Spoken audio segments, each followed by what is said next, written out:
सभापति महोदय जी, मुझे माननीय राज्यपाल जी के अभिभाषण पर बोलने का मौका दिया, उसके लिए बहुत बहुत धन्यवाद। हमारे विपक्ष के सदस्यों ने कई सरकार की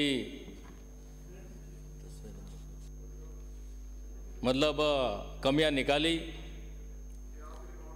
और कई प्रकार की इन्होंने बातें भी की, लेकिन मैं कहना चाहूँगा कि इन्होंने 4 साल में कुछ काम नहीं किया, ये बता रहे हैं। 4 साल तो नहीं मानता मैं, 2 साल तो कोरोना में निकल गया, लेकिन 2 साल में इतना काम किया है राजस्थान के लोकप्रिय मुख्यमंत्री अशोक गहलोत जी ने को पूरे हिंदुस्तान में ऐसा काम इतिहास में कभी नहीं हुआ। मैं धन्यवाद देना चाहता हूँ लोकप्रिय मुख्यमंत्री जी को। लोग जनता जादूगर के नाम से जानती है, अशोक महान के नाम से जानती है, राजस्थान का गांधी के नाम से जानती है और गरीबों का मसीहा के नाम से अशोक गहलोत को जानती है। भले आप कितना भी उनके खिलाफ दुष्प्रचार कर लो, लेकिन जनता के दिलों में अशोक गहलोत जी बैठा हुआ है। आने वाले समय में वापस यहाँ कांग्रेस की सरकार बनेगी, आप भले कितना भी इनके खिलाफ दुष्प्रचार कर लो।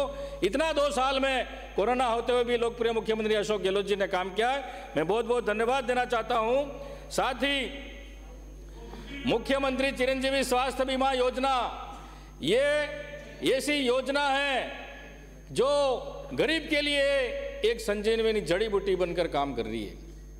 पैसे वाले तो अमेरिका इलाज करा लेंगे, गुजरात में इलाज करा लेंगे, बाहर विदेशों में इलाज करा देंगे, लेकिन एक जो गरीब जो मजदूरी करता है, जो दिहाड़ी करता है, उसको इस योजना का कितना फायदा मिल रहा है वो उस गरीब से जाके पूछो, उस गरीब जनता से जाके पूछो, वो बताएगी कि वास्तविक में सरकार ने ऐसी योजना लागू करके हमको बहुत काफ़ी फायदा मिला है।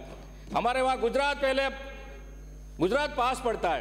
पहले लोग इलाज के लिए गुजरात जाते थे, अब हमारे सामान्य चिकित्सालय में निःशुल्क जांच, निःशुल्क इलाज, 10 लाख तक का निःशुल्क इलाज हो रहा है। लोग काफ़ी खुश हैं कि ये हमारे ऐसा 10 लाख तक का निःशुल्क इलाज हो रहा है। उसके साथ साथ 5 लाख का दुर्घटना बीमा योजना। उस घर वाले का किसी का बेटा एक है, माँ बाप ही रहे, दुर्घटना से उस बच्चे की उसकी मृत्यु हो गई, उनकी देखरेख के लिए बुढ़ापा का सहारा कौन बने, तो सरकार ने 5 लाख रुपए का बीमा, मतलब 5 लाख रुपए उस परिवार वालों को मिलेंगे। ये मुख्यमंत्री चिरंजीवी स्वास्थ्य बीमा योजना और मुख्यमंत्री ये दुर्घटना बीमा योजना, काफी जनता को इसका लाभ मिल रहा है। कोरोना में जो नरेगा प्रधानमंत्री पूर्व मनमोहन सिंह जी ने और हमारी राष्ट्रीय अध्यक्ष देश की नेता सोनिया गांधी जी ने जो नरेगा चालू की, वो नरेगा से कोरोना में आज सबको रोजगार मिला, उनके घर चले उनके। और कोरोना में इस समय ऐसी आफत आ गई थी जब मोदी जी ढोल बजवा रहे थे, थालियां पिटवा रहे थे, मोमबत्ती लगा रहे थे, लेकिन हमारे लोकप्रिय मुख्यमंत्री अशोक गहलोत जी रात दिन चिंतित थे। उन्होंने किसी को भूखा नहीं सोने दिया, भीलवाड़ा मॉडल बनाया और घर घर किट पहुंचाए। ये काम कोई कर सकता है तो अशोक गहलोत जी और कांग्रेस सरकार कर सकती है। भारतीय जनता पार्टी खाली बातें करती है, काम धरातल पर कुछ नहीं कर सकती। उसके बाद नरेगा में गैस के सिलेंडर पे डीजल पेट्रोल के दाम बढ़ाना 25 दिन बढ़ाए, वो हमारे लिए काफी लाभदायक है लोगों को, और हमारे कहीं पलायन नहीं करना पड़ेगा। 25 दिन का हमें एक्स्ट्रा मिला, उसके लिए भी मैं मुख्यमंत्री जी का धन्यवाद करना चाहता हूं। उसके साथ साथ शहरों में भी इंदिरा गांधी शहरी गारंटी योजना लागू की, तो उससे जो दलित वर्ग के लोग थे, जो पिछड़े वर्ग के लोग थे, उनको घरों में काम पे कोई लगाता नहीं था, घरों पे उनको काम पे कोई लगा नहीं सकता था। ऐसे में हमारे लोकप्रिय मुख्यमंत्री जी ने शहरी इंदिरा गांधी शहरी रोजगार गारंटी योजना चालू करके उनको रोजगार देने का काम किया।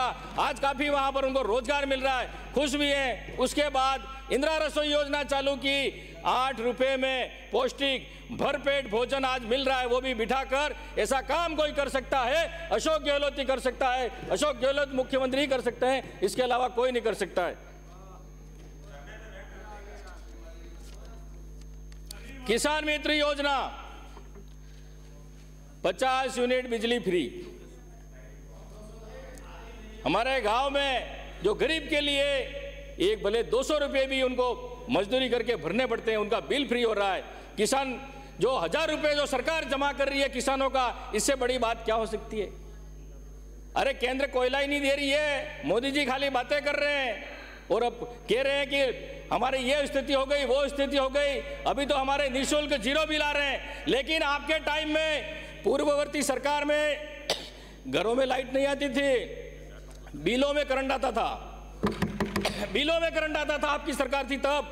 लाइट आपकी बिल्कुल नहीं आती थी, बिलों में झटका लगता था, बिल पकड़ते ही झटका लगता था। लेकिन हमारे यहाँ लोकप्रिय मुख्यमंत्री जी ने निःशुल्क बिल्कुल 0 बिल आ रहा है। बहुत बहुत धन्यवाद देना चाहता हूँ।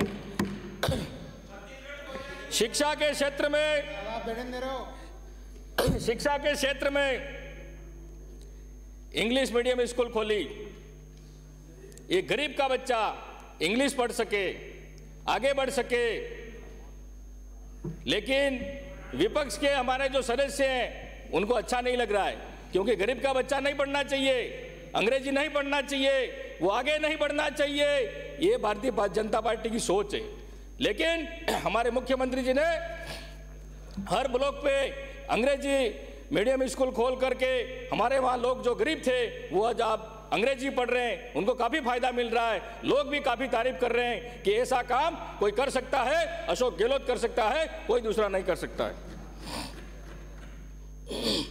कई स्कूलें क्रमोन्नति भी की, 1 से 8 तक स्कूल यूनिफॉर्म फ्री दी, बच्चों के सिलाई के 200 रुपये और उनके खाते में जमा कराए। अरे आप तो 50 रुपये भी नहीं दे सकते हो, 200 रुपये की बात कर रहे हो। मानिश जी, आप मानिश जी, अरे सर ये बीच में क्यों बोल रहे हैं? एक मिनट बिराज, बोलने नहीं दे रहे हैं। आप बिराज, एक मिनट बिराज। माननीय सदस्य, कोई सदस्य अपनी बात कहना चाह रहा है, आप इतना इंटरवीन कर रहे हो, क्या इतनी भी शालीनता नहीं है आप लोगों में? संसदीय परंपराएं सीख लेंगे तो घट नहीं जाएंगे आप। एक माननीय सदस्य बोल रहा है, और वैसे एक बात कहूँ आपको, माननीय सदस्य, चोमू से आने वाले माननीय सदस्य, ये बीमारी है। बिराजिए, आप बिराजिए, बिराजिए, बिराजिए, बिराजिए आप। ये बीमारी है, सुधार लीजिए अपने आप को। ये सदन जिसमें आने के लिए आपने एड़ी चोटी का जोर लगाया, सदन को आप यदि गंभीरता से नहीं लेगा तो आने वाला वक्त भी गंभीरता से नहीं लेगा आपको। आप बड़े माननीय सदस्य हैं, आसन आपको माननीय सदस्य कहकर संबोधित कर रहा है। आसन आपसे अपेक्षा करता है कि निर्देशों का पालन करें, शालीनता बरतें और संसदीय परंपराओं का निर्वहन करें। एक वक्ता माननीय सदस्य अपनी बात कहना चाह रहा है, आप बीच में बोलने नहीं देंगे उसको, तो मैं आपकी फ्री डिबेट करा दूं, आप भी जितना मर्जी हो आप हल्ला मचाएं प्लीज।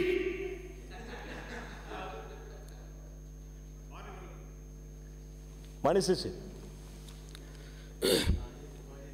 हमारी सरकार ने प्रशासन शहरों के संग, प्रशासन गांवों के संग जो अलॉटमेंट कैंप लगाए और लाखों लोगों को जो वंचित थे, गरीब थे, उनको पट्टे दिए गए और लोगों में काफ़ी खुशी की लहर भी है कि ऐसा पहली बार हुआ है। शहर में भी जो बरसों से मकान बनाकर रह रहे थे, गांवों में मकान बनाकर रह रहे थे, जो 150 सालों से पेनल्टियाँ भर रहे थे, उनके कभी खाते नहीं हुए, पटवारी रोज चक्कर मारते थे, लेकिन उनका अलॉटमेंट कैंप लगा, लोगों को उनको खातेदारी हक मिला, तो काफ़ी इस कैंप से आम जनता में खुशी और फायदा भी लोगों को हुआ है।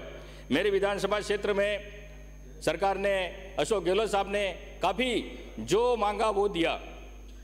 भले कृषि महाविद्यालय हो, विधि कॉलेज हो, आर्चर एकेडमी भी हो, राम सगड़ा कॉलेज हो, पाल देवेल कॉलेज हो, गामड़ी तहसील हो, पाल देवेल तहसील हो। और विपक्ष के साथी कहते हैं कि हमारा कुछ काम नहीं हुआ, लेकिन कई काम ऐसे मैंने शिलान्यास भी कर दिए और उद्घाटन भी कर दिए। ये पहली बार इस सरकार में हुआ है, लेकिन असत्य बोलना इनका काम है।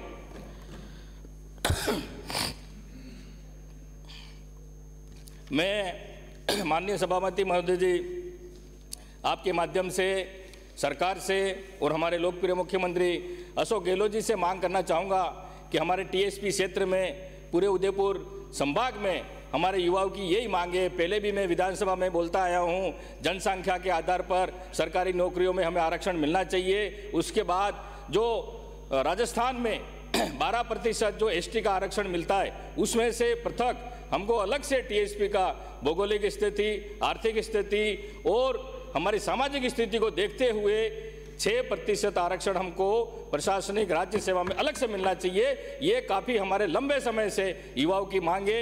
मैं सीएम साहब से भी मांगना चाहूँगा, निवेदन करना चाहूँगा कि अब की बार हमारी मांग पूरी की जाए तो हमारे पूरे संभाग में खुशी की लहर होगी, क्योंकि हम आर्थिक पिछड़ापन है, वहाँ आदिवासी भील समुदाय के लोग ज़्यादा रहते हैं, यहाँ के हम बराबरी नहीं कर सकते, हमारी कोचिंग की व्यवस्था नहीं है, हमारे बच्चों को एजुकेशन के लिए बाहर इतने फीस नहीं है, पैसा नहीं भर सकते हैं, तो हमें आधा हमारा हक दिया जाए, यही मांगे। किसी को इसमें तकलीफ नहीं है। मैं सरकार से पुनः निवेदन करना चाहूँगा कि हमारी ये 2 मांग विषय से इसको जल्द से जल्द पूरा किया जाए। उसके बाद पेरा फेरी के नाम से ये मालपुर, भाटपुर, बिलड़ी, गोकुलपुरा, ददोड़िया, सूरपुर में विशेष कैंप लगाकर इनका भूमि अलॉटमेंट कैंप लगाया जाए, क्योंकि यहाँ बरसों से बैठे हुए हैं, लेकिन नगर परिषद पेरा फेरी के नाम से उनको अलॉटमेंट कैंप नहीं लगाने दे रही है। उनके पास 1 बीघा 2 बीघा खाली ज़मीन है, उनके अलावा कोई उनका रोजगार का कोई साधन नहीं है, वो खाली मजदूरी करने जाते हैं। तो 1-1, 2-2 बीघा उनका भी अलॉटमेंट कैंप लगाकर उनको राहत दी जाए, ऐसे उनको फ़ायदा हो जाएगा और उनका भविष्य में कहीं भी रोजगार भी कर सकते हैं, कहीं बाहर नहीं जाना पड़ेगा। मैं निवेदन करना चाहूँगा कि नरेगा एक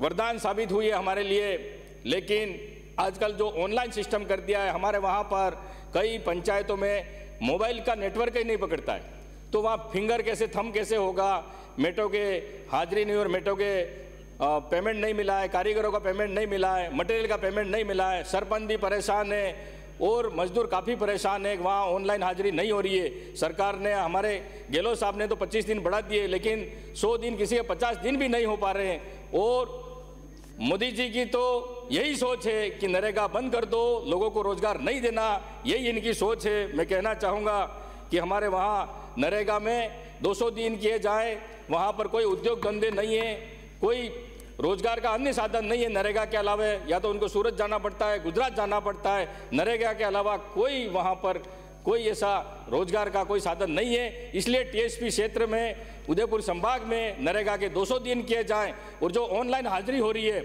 और इनका भुगतान समय पर नहीं हो रहा है, वो इसको जल्दी कराया जाए, और ऑनलाइन जहाँ नेटवर्क नहीं पकड़ रहा है उसका कोई सिस्टम करें कि भाई ऑफलाइन भी इनकी हाजिरी ली जाए, उनको समय पर इनके पूरे दिन मिल पाए।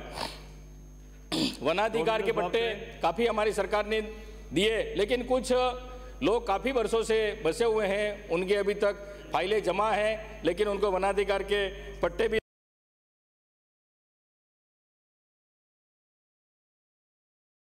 जुड़े नहीं है। जिस APL जो पास बना हुआ है, खाद्य सुरक्षा के नाम नहीं जुड़ने से उसको मुख्यमंत्री चिरंजीवी स्वास्थ्य बीमा योजना का लाभ नहीं मिल रहा है, और कोई भी जो सरकार की योजना है वो नहीं मिल पा रही है, उनको गेहूं भी नहीं मिल पा रहा है। तो खाद्य सुरक्षा में जिसने अपील की है उनका नाम जोड़ा जाए और उनको खाद्य सुरक्षा का लाभ दिया जाए, ये मैं सरकार से मांग करूंगा। और हमारे बच्चे कॉलेज पढ़ने गुजरात बॉर्डर से डूंगरपुर आते हैं, बीच में एक बार ऑटो भी पलट गया था, बच्ची के एक्सीडेंट भी हुआ। कई बार मैंने मंत्री जी को भी निवेदन किया था कि डूंगरपुर से गामड़ी रामसागड़ा वाया होता हुआ गुजरात सीमा वीरपुर सरम तक बस चालू सरकारी की जाए, और डूंगरपुर से पालीछोड़ा तक सरकारी बस चालू की जाए, और डूंगरपुर से रतनपुर तक ये 3 बस बहुत ही अनिवार्य है हमारे टीएसपी क्षेत्र में, जनजाति बाहुल्य क्षेत्र में। वहाँ पर जल्दी से जल्दी बस चालू की जाए तो वहाँ आम लोगों की जो समस्या है उसको समस्या उनकी निराकरण हो सके, और बच्चे जो कॉलेज पढ़ने जाते हैं, स्कूल पढ़ने जाते हैं, वो भी समय पर जाएं। जो प्राइवेट टैक्सी वाले होते हैं उनसे मोटी पैसे मोटा रकम वसूल करते हैं और समय पर पहुंच नहीं पाते, कभी अंधेरा पड़ जाता है, कहीं जंगल का एरिया है।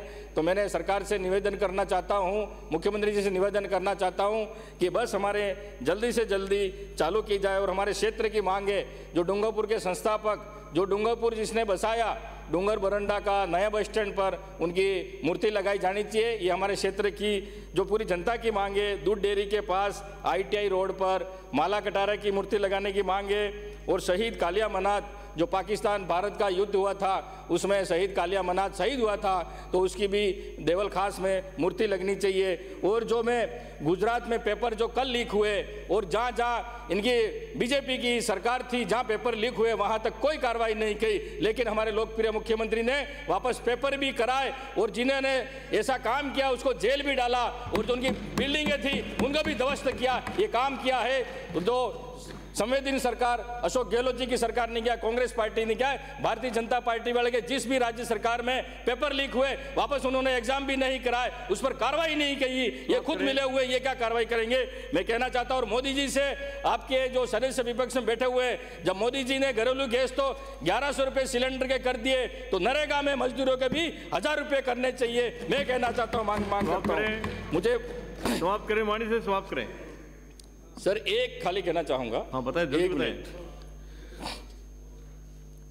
कृषि महाविद्यालय सर हमारे 3 जमीन अलॉटमेंट हो चुकी है।